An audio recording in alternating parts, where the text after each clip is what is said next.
रघुवीर एक टॉवल को अपने शरीर पर लपेटकर अपनी पत्नी गिरजा को आवाज लगाते हुए कहता है, भाग्यवान, अरे ओ भाग्यवान, अरे कहाँ हो? तनिक जरा इधर तो आओ। अरे वो क्या है कि हमारा कच्छा कहीं नहीं मिल रहा है।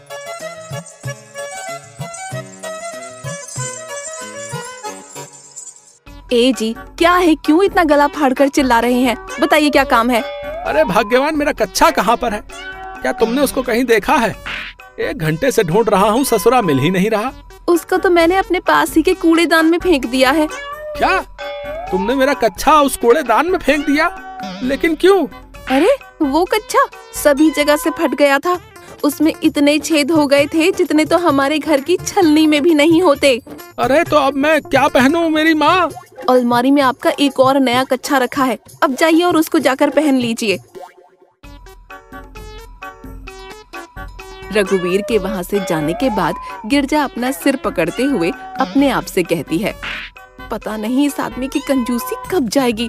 घर में किसी चीज की कमी नहीं है, लेकिन महाराज फिर भी अपनी कंजूसी से बाज नहीं आते। रघुवीर एक बहुत ही बड़े आलीशान घर में रहता था। गांव में उसकी बहुत बड़ी किराने की दुकान थी, लेकिन वो फिर भी अपनी कंजूसी से बाज नहीं आता था। भाग्यवान, मैं दुकान पर जा रहा हूँ, तुम घर का ख्याल रखना। जी ठीक है, और हाँ, दुकान से आते वक्त बाजार से 1 किलो संतरे ले आइएगा। वो क्या है ना, मुझे संतरे बहुत ही ज्यादा पसंद हैं। तुम्हें पता भी है बाजार में संतरों का क्या भाव है? संतरे अभी बहुत ही ज्यादा महंगे हैं। जब संतरे सस्ते हो जाएंगे तब तुम्हारे लिए संतरे ले आऊंगा। हाँ, मैं कुछ नहीं जानती, मुझे आज ही संतरे चाहिए। अगर आज आपने मेरे लिए संतरे नहीं लाए तो आज रात को मैं आपको खाना नहीं दूंगी। हाँ। अरे अरे भाग्यवान, तुम गुस्सा क्यों होती हो? शाम को दुकान से लौटते वक्त मैं तुम्हारे लिए बाजार से संतरे ले आऊंगा बस। इतना कहकर रघुवीर अपनी दुकान पर चला जाता है।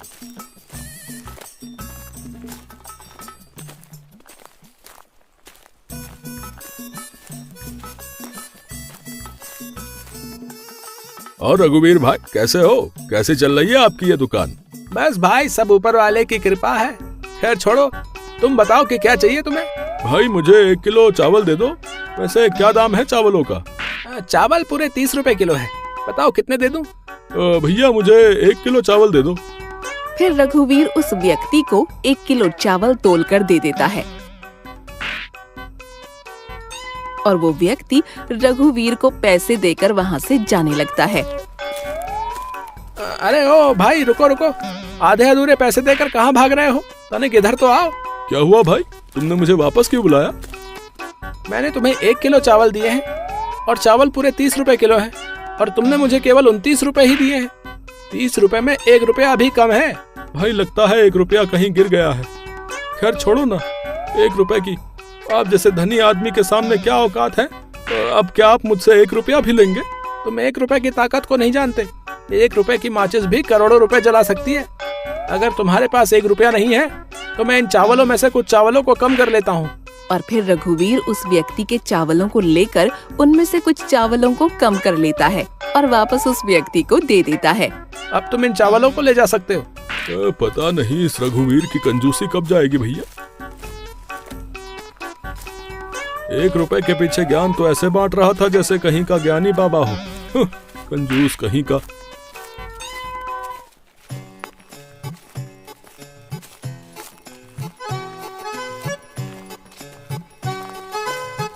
शाम को रघुवीर अपनी दुकान बंद करके घर जा ही रहा होता है कि तभी वो अपने आप से कहता है, अरे याद आया, मुझे भाग्यवान के लिए बाजार से संतरे भी ले जाने हैं। अगर नहीं ले गया तो मुझे घर पर आज रात को खाना भी नसीब नहीं होगा।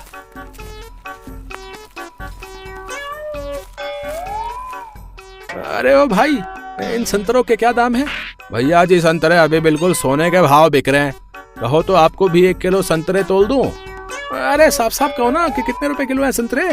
भैया जी, संतरे अभी 200 रुपए किलो हैं। बाप रे बाप, 200 रुपए किलो। अगर मैं भाग्यवान के लिए 200 रुपए के संतरे ले गया तो आज तो मेरी दुकान की कमाई इन संतरों में ही चली जाएगी। अरे भाई साहब, अब क्या खड़े खड़े मेरे इन संतरों को देखते ही रहोगे कि कुछ लोगे भी? अच्छा ये बताओ कि 10 रुपए में कितने संतरे आ जाएंगे? अरे 10 रुपए में तो संतरे का छिलका भी ना आए और तुम संतरे की बात करते हो? कितने कंजूस व्यक्ति हो यार तुम तो। अरे गुस्सा काहे हो रहे हो? चलो ये बताओ कि 20 रुपए में आखिर कितने संतरे आ जाएंगे? 20 रुपए में तुम्हारा केवल जो है 1 संतरा आ जाएगा। ठीक है, मुझे 20 रुपए का 1 संतरा दे दो। कम से कम भाग्यवान ये तो नहीं कहेगी कि संतरे लेकर नहीं आए। और फिर रघुवीर वो संतरा लेकर अपने घर आ जाता है।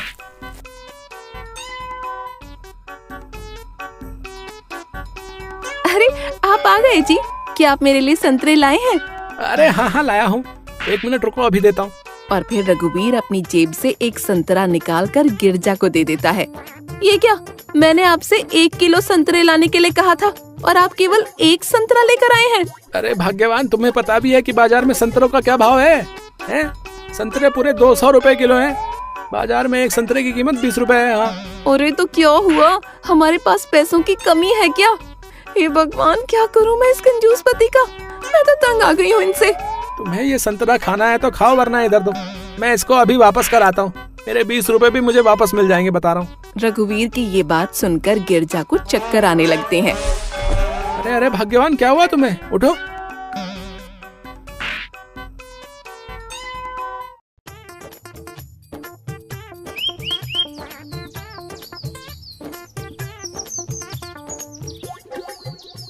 अगले दिन एक दूध वाला अपनी साइकिल पर जगह जगह लोगों के घर जाकर दूध बेच रहा होता है।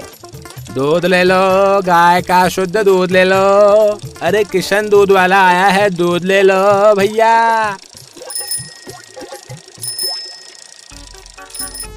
अरे भाभी जी, दूध ले लो। आज दूध नहीं लेना है क्या? जल्दी से दूध ले जाओ, और मुझे और भी जगह जाना है फिर। ए जी, दूध वाला आया है, जरा आप उससे दूध ले आइए, मैं रसोई में खाना बना रही हूँ। ठीक है भाग्यवान, मैं अभी जाकर दूध लेकर आता हूँ। और फिर रघुवीर एक गिलास लेकर घर के बाहर दूध वाले के पास पहुँच जाता है। अरे भैया जी, आप तो 1 गिलास लेकर आए हैं, इसमें आपका दूध कैसे बनेगा? अरे हमें केवल 1 गिलास ही दूध चाहिए। 1 गिलास दूध से हमारे घर की चाय आराम से बन जाती है। क्या? लेकिन भाभी जी तो हमसे 2 लीटर दूध लेती थी। अरे तुमसे जितना बोला है उतना ही तुम करो, समझे? चलो अब चुपचाप मुझे 1 गिलास दूध दे दो। नाराज काहे होते हो भैया जी? हम अभी तुमको 1 गिलास दूध दे देते हैं। और फिर वो दूध वाला रघुवीर को 1 गिलास दूध देकर वहाँ से चला जाता है। अरे वाह, अब से आपने दूध भी पीना चालू कर दिया। अरे ये तो बड़ी ही अच्छी बात है। अरे ये तुम क्या कह रही हो भाग्यवान? मैं दूध नहीं पीता, ये दूध तो मैं उस दूध वाले से लेकर आया हूँ। तो फिर बाकी का बचा दूध कहाँ पर है? अरे मैंने उस दूध वाले से केवल 1 गिलास ही दूध लिया है, और वैसे भी 1 गिलास दूध में हमारी चाय बन जाती है, तो फिर और पैसे खर्च करने की क्या जरूरत है? अरे जी, आप इतनी कंजूसी क्यों करते हो? आपको कंजूसी करने में थोड़ी शर्म नहीं आती क्या? भाग्यवान, इसे कंजूसी नहीं, पैसे की बचत कहते हैं। हाँ।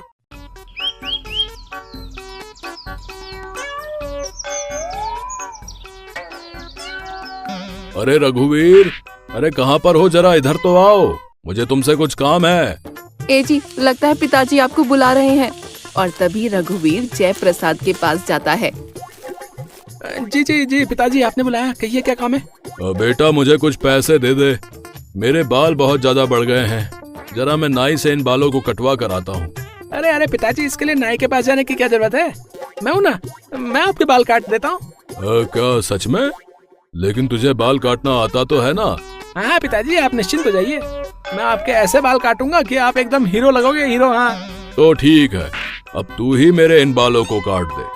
और फिर रघुवीर कैंची से अपने पिताजी के बालों को काटने लगता है। अरे बेटा, मैं बालों को कटवा कर जो है एकदम हीरो तो लगूंगा ना? हाँ पिताजी, आपको देखकर आपके सभी साथी आपसे बहुत जलेंगे और आपसे पूछेंगे कि आपने बाल कहाँ से कटवाए। हाँ। जैसे ही रघुवीर जयप्रसाद के बालों को काट रहा होता है कि तभी रघुवीर से गलती से कुछ ज्यादा बाल कट जाते हैं और जयप्रसाद पीछे से टकला हो जाता है। अरे ये मैंने क्या कर दिया? अब पिताजी मुझे छोड़ेंगे नहीं। अगर उनको पता चल गया कि उनका सर पीछे से गंजा हो गया तो वो तो मेरा मार मार कर भरता ही बना देंगे। अरे और कितनी देर लगेगी? कब से तू मेरे बालों को काट रहा है? अभी तक तुझसे मेरे बाल नहीं कटे। वो दोनों आपस में बात कर ही रहे होते हैं कि तभी वहाँ पर गिरजा आ जाती है। जयप्रसाद के बालों को देखकर वो जोर जोर से हंसने लगती है। अरे पिताजी, आपके बालों को क्या हुआ? इनको देखकर तो मेरी हंसी ही बंद नहीं हो रही।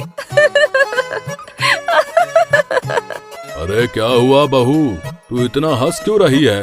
और क्या हुआ मेरे बालों को? अब क्या कर दिया इसने? अरे पिताजी, इन्होंने तो आपको पीछे से टकला ही कर दिया। इन्होंने आपके पीछे के सारे बाल उड़ा दिए। क्या? रघुवीर, मैंने तुझसे पहले ही कहा था कि मैं नाई के यहाँ से बाल कटवा कर आता हूँ, लेकिन तूने मेरी एक नहीं सुनी और मुझे हीरो से जीरो बना दिया। रुक, मैं तुझे अभी बताता हूँ। अरे अरे पिताजी, आई मुझे छोड़ दो, मुझसे गलती हो गई। आइंदा मैं ऐसी गलती दोबारा नहीं करूंगा। अरे भाग्यवान, मुझे बचाओ।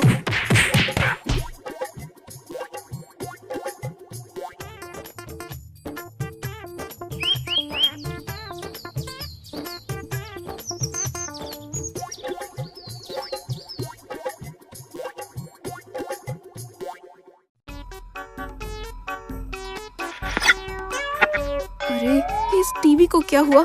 अभी तो ठीक ठाक चल रहा था, तो फिर अचानक इसमें आखिर क्या बला आ पड़ी? लगता है मुझे इनको बुलाना पड़ेगा। ए जी, तनिक इधर तो आइए, देखिए ना हमारे टीवी को क्या हो गया है। अरे अब क्या हो गया भाग्यवान? क्या हुआ हमारे टीवी को? ए जी देखिए ना, हमारा टीवी चलते चलते खराब हो गया। आप टीवी को ठीक करा कर ले आइए ना, मेरा नाटक मिस हो जाएगा। अरे भाग्यवान, टीवी को ठीक करा कर लाने की क्या जरूरत है? अगर मैं टीवी को ठीक कराने गया तो वो खामखाई मुझसे 100-200 रुपए ले लेगा। रुको, मैं अभी ससुरी टीवी को ठीक कर देता हूँ। हाँ। और फिर रघुवीर उस टीवी को ठीक करने की कोशिश करने लगता है और टीवी के तार को उल्टा सीधा जोड़ देता है। अरे आपका मुंह तो पूरा काला हो गया, आप तो बिल्कुल एकदम बंदर जैसे लग रहे हो। सत्यानाश हो इस टीवी का। आज से इस घर में कोई भी टीवी नहीं देखेगा। हाँ। ऐसे ही कुछ दिन बीत जाते हैं। रघुवीर की कंजूसी दिन पर दिन बढ़ती चली जा रही थी। अरे भाग्यवान, देखो आज बारिश कितनी तेज हो रही है। तुम एक काम करो ना, गर्मा गर्म चाय पकौड़े बना लाओ, क्योंकि बारिश में पकौड़े खाने का तो मजा ही कुछ और है। पकौड़े बनाने के लिए ना घर में बेसन खत्म हो चुका है, अब मैं पकौड़े कैसे बनाऊं? अरे बेसन खत्म हो गया तो कम से कम 1 कप चाय बना दो। चाय पीकर ही थोड़ा आनंद आ जाएगा। कह तो ऐसे रहे हो जैसे आपने किशन दूध वाले से 5-6 लीटर दूध लिया हो। घर में चाय बनाने के लिए बिल्कुल भी दूध नहीं है। वो दोनों आपस में बात कर ही रहे होते हैं कि तभी उनके घर की छत से पानी टपकने लगता है। लो, अब बस यही देखना बाकी था। मैंने आपसे कितनी बार कहा कि आप घर की मरम्मत करवा लीजिए, लेकिन आपकी समझ में आता कहाँ है। मेरी कोई बात समझ नहीं आती। देखिए ना उस छत को, कितना पानी टपक रहा है। अरे भाग्यवान, अभी घर की मरम्मत करवाने की कोई जरूरत नहीं है। मरम्मत करवाने में बहुत खर्चा हो जाएगा। तुम एक काम करो, जहाँ पानी टपक रहा है उसके नीचे किसी बर्तन को रख दो। भगवान न करे अगर किसी दिन हमारे ऊपर ये छत गिर पड़ी तो फिर हमारा क्या होगा। तुम भी ना भाग्यवान, खामखाई डरती रहती हो। अरे ऐसा कुछ भी नहीं होगा, तुम बिल्कुल भी चिंता मत करो। अगले दिन गिरजा रसोई में खाना बनाने के लिए जा रही होती है कि तभी उसके सर पर छत का एक टुकड़ा गिर जाता है। हाय राम, मर गई रे। ए जी जल्दी इधर आइए।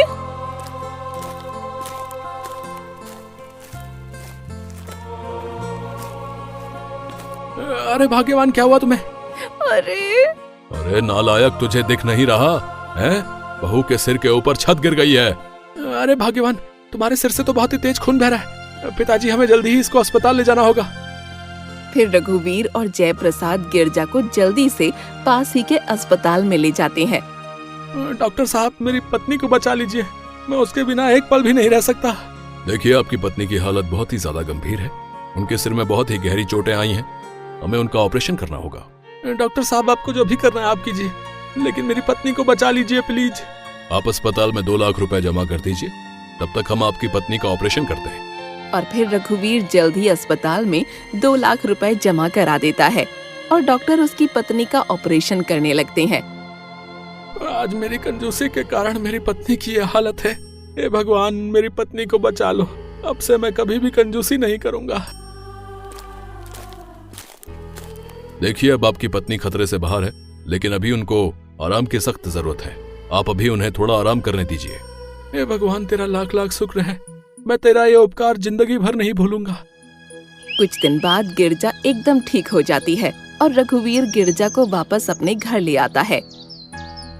भाग्यवान, मुझे माफ कर दो। मेरी कंजूसी के कारण तुमने कितना दुख सहा। अब से मैं कभी भी कंजूसी नहीं करूंगा। ए जी, आप मुझसे माफी मांगे, ये मुझे बिल्कुल अच्छा नहीं लगता। वो दोनों आपस में बात कर ही रहे होते हैं कि तभी वहाँ पर जय प्रसाद आ जाता है। अरे रघुवीर, जरा मुझे 50 रुपए तो देना, मुझे थोड़ा सा काम है। लेकिन किस लिए पिताजी? अब मुझे अपने बाल कटवाने नाई के पास जाना है भाई। लेकिन आपके सिर में पीछे तो बाल है ही नहीं। रघुवीर की ये बात सुनकर वो तीनों जोर जोर से हंसने लगते हैं।